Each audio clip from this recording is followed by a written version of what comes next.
Aqui estamos, continuando com nossos estudos, onde estamos aprendendo tanto sobre ação e reação.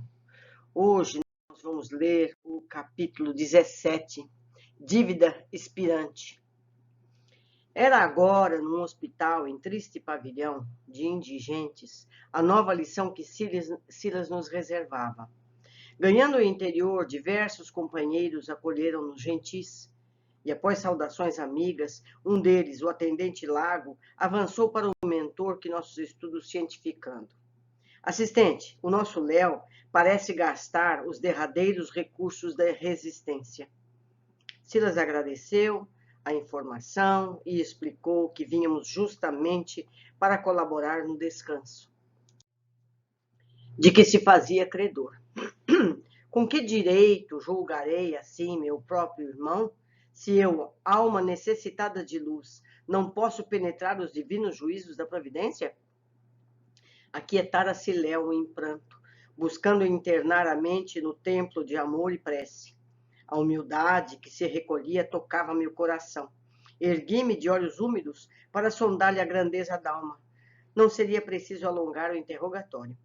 Hilário, que se mostrava comovido até as lágrimas, desistiu de qualquer consulta, apenas inquirindo ao assistente se o agonizante estava reencarnado sob os auspícios da mansão, ao que Silas informou prestativo. Sim, Léo vive tutelado por nossa casa. Aliás, temos algumas centenas de criaturas que, não obstante materializadas na carne, permanecem ligadas à nossa instituição pelas raízes dos débitos a que se prendem. Geralmente, todas elas em estágios difíceis de regeneração, porque delinquentes em reajuste renascem no mundo sob a guarda de nosso estabelecimento socorrista, mas naturalmente ainda enleadas, de certo modo, aos parceiros do pretérito, com cuja influência tomam contato, consolidando as qualidades morais de que necessitam, através dos conflitos interiores que podemos classificar como sendo a forja da tentação. São nossas provas, né, meus amigos? São nossas provas. Como é belo apreciar o amor paternal de Deus, que a tudo atende no lugar próprio, clamou Hilário. Sem dúvida, considerou Silas sensatamente. A lei de Deus determina o progresso e a dignidade para todos. Sabem vocês que, via de regra, os desencarnados que se asilam na mansão constituem grande ajuntamento de criminosos, viciados. Modificando a inflexão da voz, acrescentou: como eu mesmo. Ali recebemos a atenção e carinho, assistência e bondade, reeducando-nos, às vezes, por muitos anos. É o que eu costumo observar, fazendo um parêntese aqui. Ninguém é mau sem motivo. Tem sempre uma razão que empurra as pessoas por uma má atitude. É aí que a gente precisa se antecipar, corrigindo a nós próprios e evitando que outras pessoas acabem nessa situação. Mas vamos continuar. Contudo, é imperioso observar que, recolhendo a generosidade dos benfeitores e instrutores que nos garantem aquele pouso de amor, apenas acumulamos débitos com a proteção imerecida, compromissos esses que precisamos resgatar, igualmente em serviço ao próximo. É o que eu tenho dito. Se a gente recebe o apoio, nós somos devedores desse apoio. Todavia, a fim de que nos habilitemos para as tarefas do bem genuíno, é imprescindível purgar a nossa condição inferior, agravada na culpa, porquanto o conhecimento elevado adquirido em nossa organização vale mais como teoria nobilitante, que nos cabe substancializar na prática correspondente, para que se incorpore, em definitivo, ao nosso patrimônio moral. Eis porque, depois do aprendizado breve ou longo em nosso instituto, somos novamente internados na esfera da carne. E aí, é óbvio que, apesar de protegidos por nossos mentores, devemos sofrer a aproximação dos antigos comparsas de nossos delitos, para demonstrar aproveitamento e assimilação no amparo recebido. É a prova do educandário. A gente estuda e depois tem a prova, para saber se a gente realmente aprendeu ou se é algo de boca, não é? Ao nosso lado, porém, Léo contava os derradeiros minutos no veículo denso e notamos que o assistente não desejava ausentar-se do caso dele para que lhe guardássemos a lição. Talvez por isso mesmo, Silas ministrou-lhe energias novas ao peito exausto, através de passos balsamizantes, falando-nos em seguida. Vocês ouviram as alegações mentais do companheiro que se despede. Hilário, que ardia de curiosidade, tanto quanto eu, faminto de novas elucidações, indagou reverente. Em que ponto será lícito considerar a presente desencarnação de Léo como débito expirante? Nosso interlocutor fixou o expressivo gesto e informou. De certo, não me reportarei à conta integral de nosso amigo perante a lei. Não disponho pessoalmente de recursos informativos para relacionar-lhe as dívidas e créditos no tempo. Referir-me-ei, por isso, tão somente à culpa que o atormentava quando ingressou em nossa casa, segundo os apontamentos que lá podemos compulsar. O agonizante agora, de nervos acerenados pelo socorro magnético, parecia quase ouvir-nos. Sustentando-lhe a fronte suarenta, Silas, atencioso, prosseguiu depois de leve pausa. Léo enfileirou mentalmente para nós as amargas recordações dos dias recentes que tem vivido, detendo-se, particularmente, na enfermidade que o martiriza desde o berço, nos tormentos do hospício e na dureza de um irmão que o sentenciou à extrema penúria. Vejamos, porém, a razão das dores com que pune a si mesmo e porque mereceu a felicidade de ressarcir para sempre o débito particular, agora na pauta de nosso estudo, em princípios do século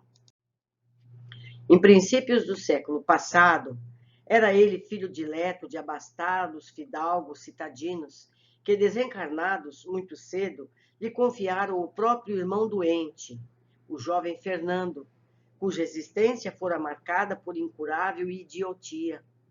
Ernesto, no entanto, pois era esse o nome de nosso Léo, na existência última, tão logo se viu sem a presença dos genitores, deu-se pressa em alijar o irmão de seu convívio, cioso do governo total sobre a avantajada fortuna de que ambos se faziam herdeiros. Além disso, o moço, habituado aos saraus do seu tempo, estimava as recepções esmeradas, nas quais o palacete da família descerrava as portas brazonadas às relações elegantes, e o orgulhoso da paisagem doméstica envergonhava-se de ombrear com o irmão, por ele proibido de comparecer aos árcapes sociais. Todavia, porque Fernando, mentecapto, não lhe atendesse às ordens em razão da incapacidade de apreendê-las, providenciou gradeada prisão ao fundo da residência, onde o rapaz enfermo foi excluído da comunidade familiar, encarcerado e sozinho, desfrutando apenas a intimidade de alguns escravos. Fernando passou a viver engaiolado, qual se for infeliz animal. Enquanto isso, Ernesto, casado, dava largas aos caprichos da mulher, em extensas viagens de recreio, nas quais desperdiçava seus bens em jogatinas e extravagâncias. Depois de algum tempo, esgotado nas finanças de que podia dispor, apenas conseguiria reequilibrar-se por morte do mano irresponsável. No entanto, o jovem mentalmente enfermo dava mostras de grande fortaleza física, não obstante certa bronquite crônica que muito o incomodava. Observando-lhe o desequilíbrio respiratório, Ernesto planejou levá-lo à moléstia mais grave, na esperança de remetê-lo com rapidez ao sepulcro, recomendando aos servos que o libertassem todas as noites, num grande pátio em que Fernando repousasse ao relento. O moço, porém, denotava enorme resistência, e, embora sofresse consecutivas crises de sua moléstia, assim exposto à intempérie durante quase 2 anos, superou valorosamente a provação a que fora submetido. Entrementes, padecia Ernesto o cerco de angústia econômica sempre mais grave, que somente o quinhão amoedado de Fernando, entregue ao comando de velhos amigos, conforme a vontade paterna, poderia solucionar. Em razão disso, envilecido pela fome de ouro, certa noite liberou 2 escravos delinquentes, algemados ao seu domicílio, sob a condição de se exilarem em terras distantes, e após vê-los partir, sob o nevoeiro da madrugada, buscou o leito do irmão, enterrando-lhe o punhal em um peito inerme. Na manhã seguinte, ante o choro dos servos, a lhe mostrarem o cadáver, fê-los admitir que os cativos fujões teriam sido os autores do crime. Inocentando-se com astúcia, entrou na posse dos bens que pertenciam ao morto, com plena aprovação dos magistrados terrestres. Foi assim que, apesar de regalada existência na carne, ao aportar o além-túmulo, atravessou extensa faixa de expiações. Fernando, o irmão desditoso, com absoluta magnanimidade, esqueceu-lhe as ofensas. No entanto, desgastado pelos remorsos, Ernesto entrou em comunhão com impassíveis agentes da sombra, que o fizeram presa de inomináveis torturas, por se recusar a segui-los nas práticas infernais. Veja só, o pobre assassinado perdoou o irmão. O que levou aos padecimentos foi a própria culpa, o remorso. Conservando no imo d'alma a lembrança da vítima, através da percussão mental do arrependimento sobre os certos perispiríticos, enlouqueceu de dor, vagueando por vários lustros em tenebrosas paisagens. Até que, recolhido à nossa instituição, foi convenientemente tratado para o reajuste preciso. Não obstante recuperado, porém, as reminiscências do crime absorviam-lhe o espírito de tal sorte que, para o retorno à marcha evolutiva normal, implorou o regresso à carne, a fim de experimentar a mesma vergonha, a mesma penúria, as mesmas provas por ele infligidas ao irmão indefeso, pacificando, desse modo, a consciência intranquila. Amparado em seus propósitos de resgate por eminentes instrutores, tornou ao campo físico, carreando na própria alma os desequilíbrios que assimilou além do sepulcro, com os quais renasceu alienado mental, com o próprio Fernando do passado recente tendo amargado na posição de Léo todos os infortúnios por ele impostos ao irmão debilitado e infeliz. Vemos aqui que a própria pessoa pediu. Ele poderia ressarcir isso de uma forma positiva, cuidando de pessoas dessa forma, mas ele preferiu sentir na própria pele o que ele infligiu ao outro. Ressurgiu dessa forma na esfera carnal, desditoso e doente. Cedo conheceu a orfandade. Foi colhido de surpresa pela secura e vilania de um irmão insensato, que o afilhou num ambiente sombrio de um manicômio, e para não faltar particularidade alguma ao quadro expiatório, padeceu como guarda noturno o frio e os temporais a que expusera a vítima indefesa. Entretanto, pela humildade e paciência com que tem sabido aceitar os golpes reparadores, conquistou a felicidade de encerrar em definitivo o débito a que nos reportamos. Porque emudecesse o orientador, preocupado em atender ao agonizante, então banhado pelo suor característico da morte, Hilário indagou: assistente, como entender que o nosso companheiro está liquidando a dívida a que se refere? Pois não vem, observou Silas admirado, indicando o grande hemoptise que começava juntou, qual Fernando, que desencarnou com o tórax perfurado por lâmina assassina, Léo igualmente se despede do corpo com os pulmões em frangalhos. Contudo, pelo procedimento correto que adotou perante a lei, atravessa o mesmo suplício, mas no leito, sem escândalos destrutivos, embora esteja vertendo o próprio sangue pela boca, tal qual sucedeu ao humano espezinhado e vencido. Cumpre-se o arresto da justiça, apenas com a diferença de que, em vez do gládio de ferro, temos aqui batalhões de bacilos assassinos. Talvez porque nos viste o assombro ante a lição ocupado, embora na assistência ao moribundo, rematou com grave tom de voz: quando a nossa dor não gera novas dores e nossa aflição não cria aflições naqueles que nos rodeiam, nossa dívida está em processo de encerramento. Muitas vezes, o leito de angústia entre os homens é o altar bendito em que conseguimos extinguir compromissos ominosos, pagando nossas contas sem que o nosso resgate a ninguém mais prejudique. Quando o enfermo sabe acatar os celestes desígnios entre a conformação e a humildade, traz consigo o sinal da dívida expirante. Silas, contudo, não pôde continuar. Léo, em oração, debatia-se nos estertores da morte. O assistente enlaçou-o com carinho, enternecido, e exortou o amparo divino, como se o doente desventurado lhe fosse um filho do coração. Envolvido nas irradiações suaves da prece, Léo adormeceu diante de nossas lágrimas.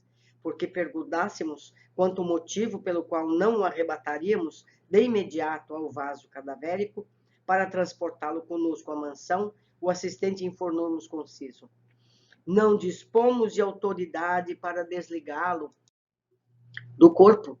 Semelhante responsabilidade não nos compete. Para a gente ver como tudo tem o seu lugar.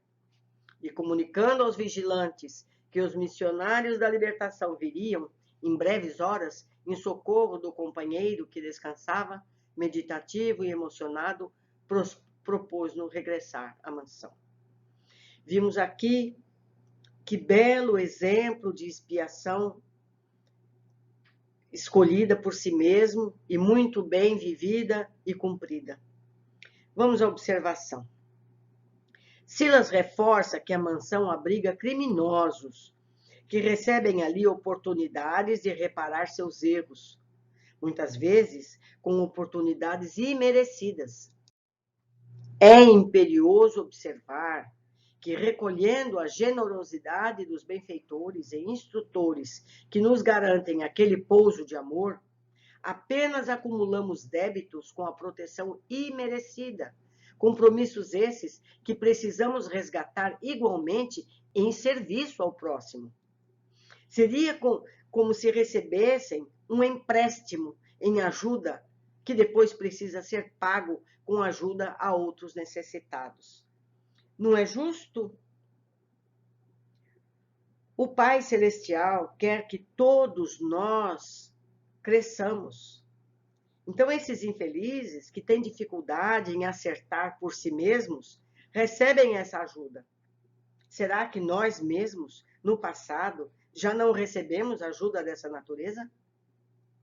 Eu tenho quase certeza que sim, não é verdade? Vemos como plasmamos em nossos registros perispirituais nosso passado e os projetos de ressarcimentos. Qual Fernando, que desencarnou com o tórax perfurado por lâmina assassina, Léo igualmente se despede do corpo com os pulmões em frangalhos. Contudo, pelo procedimento correto que adotou perante a lei, atravessa o mesmo suplício, mas num leito, sem escândalos destrutivos. Embora esteja vertendo o próprio sangue pela boca, tal qual sucedeu ao humano espezinhado e vencido, cumpre-se o arresto da justiça apenas com a diferença de que, em vez do gládio de ferro, temos aqui batalhões de bacilos assassinos. Muitos podem escolher a forma de recuperação dos erros. Alguém que tenha matado muitos pode optar por ser um médico abnegado e salvar milhares de outras pessoas. Mas sempre é necessário merecimento, não é? Por isso é tão importante que a gente se preocupe em ajudar o próximo. A gente precisa mostrar que nós aprendemos a lição, que somente o amor nos faz crescer. Pode ser difícil, mas é o único caminho. Vemos que há sempre normas a serem seguidas. Não dispomos de autoridade para desligá-lo do corpo. Semelhante responsabilidade não nos compete. Certo? Então, meus amigos, é preciso ter paciência, é preciso entender o que nós estamos fazendo aqui na Terra. Não viemos passar férias.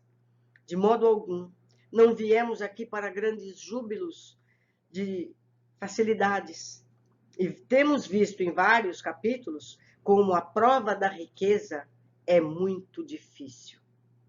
Uma das mais difíceis. A prova da riqueza, a prova do poder e a prova da beleza. São muito difíceis. Então, meus amigos, devemos dar graças por conhecer esses estudos e podemos ter ferramentas para nos vacinarmos dessas situações. Um abraço muito grande e eu espero todos vocês no próximo capítulo.